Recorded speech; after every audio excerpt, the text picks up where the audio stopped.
Welcome to FFT and 5. I'm Chris Towers here with Adam Azer, and free agency's mostly done. I mean, at the quarterback position, we still got that one big fish left to be caught, Lamar Jackson, and we're going to be talking about rankings, risers, and fallers at the QB position, and we'll actually start at the bottom with Lamar Jackson, who I'm viewing as a rankings faller for now because just with the tepid market that he's facing in free agency, with the fact that he hasn't really even gotten an offer as far as we know, that at least one that he would be willing to sign. I mean, I'm starting to think there's a real chance that Lamar Jackson starts out the 2023 season as a holdout, certainly in training camp. And potentially, I mean, I could see him trying to hold out at least at the start of the season, because I can't see him wanting a guaranteed deal and then being okay playing on, a 1-year franchise tag. What do you think about that? I hope they work something out. I'm a little concerned about him just going into a new system anyway. He still doesn't have great weapons. I don't think the offensive line is getting particularly better.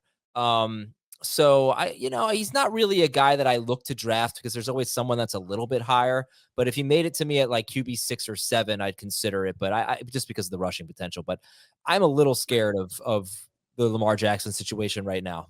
Yeah, when we first did our rankings after the Super Bowl, before free agency, I had Lamar Jackson as my number 4 quarterback. I think there's a clear top 3, Josh Allen, Patrick Mahomes, Jalen Hurts. I think Joe Burrow now is the number 4 quarterback, but I think there's a pretty sizable gap between those 3 guys and the rest of the field. I think Allen, Mahomes, and Hurts, you can arguably make them second-round picks this season. I think you probably should. If you look at the mock draft we did last week, the second round is kind of a disaster right now. There's not a lot of great picks there. So I'm kind of cool with taking the quarterbacks there, but who's risen in the rankings for you? Well, there's 3 quarterbacks that have had good off seasons. Justin Fields, yes, Daniel Jones, and the third one was Deshaun Watson. I'd have to say it. And the thing about Watson is the Elijah Moore thing doesn't really change anything, but I was just thinking about it, like the way we've been drafting Watson in our mock drafts, it's really factoring in what happened last year. And I think you could certainly make the case that you should not factor in last year at all. And you just go back to what Deshaun Watson was when he was with Houston. He was basically QB 5 or 6 every year per game, except for his rookie year when he was QB 1, but he was, insane that year. But this guy was a lock to be a top 5 or 6 quarterback in 6-point per passing touchdown leagues. What has changed for him? I mean, no, he doesn't have Hopkins, but he threw for 4,900 yards without Hopkins, with Fuller and Cooks. But he's got Amari Cooper, decent weapons.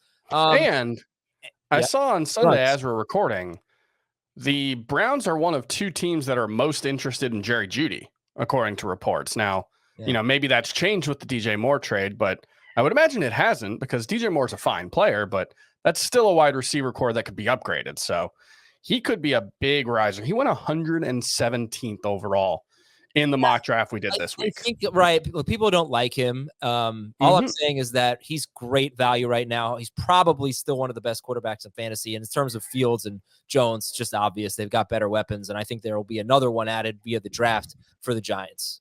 Yeah, I've got Fields, Watson, and Jones all as top 12 quarterbacks for the upcoming season. Fields is my number 5 quarterback right now. We'll see, if Lamar Jackson gets signed and, maybe they add another wide receiver, I could see moving him back in that range. But right now, Fields' rushing upside is right there with Jackson. And you have to imagine he's going to be a better passer with DJ Moore and, a full season Chase Claypool, hopefully at a healthy Darnell Mooney. So I do think the arrow is definitely pointing up for Justin Fields. Before we recorded, you said Justin Herbert might be falling. You said you had trouble coming up with quarterbacks who were falling in the rankings, but you mentioned Justin Herbert. I'm interested in that one. Right, and it actually has to do with Justin Fields, because I had Herbert ahead of Fields, and I was on the clock. I honestly don't remember who I took between the two. I feel like I felt like I had to stay true to my rankings, and I took Herbert. You took Herbert, yeah, because I took Fields a couple picks later, and I was thrilled to get Fields in the 5th round. And I wanted to take Fields over Herbert.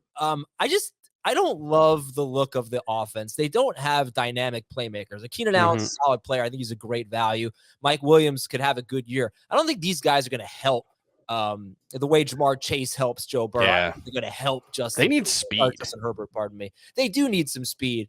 Will Austin Eckler even be there? I love the Kellen Moore hiring. That's great. But they didn't upgrade personnel-wise during the offseason. So I don't think there's a huge difference right now between Herbert and Fields. And I would say also, I'm a big Trevor Lawrence fan. So I found myself cooling a little bit on Justin Herbert, but not too much because it was only last year, or I guess 2 seasons ago, where he was the second best quarterback in fantasy with those same weapons. Yeah, he's my number 6 QB, just behind Justin Fields. So, I think the difference between those guys is pretty slim, but like I said, I was happy when you passed on Fields to take Herbert. So that worked out for me. All right, that's going to do it for FFT and 5. We'll be back tomorrow to talk some more free agency recap, and we'll be talking dynasty stuff all this week as well. So make sure you listen, subscribe, and review us wherever you get your podcasts. We'll see you next time.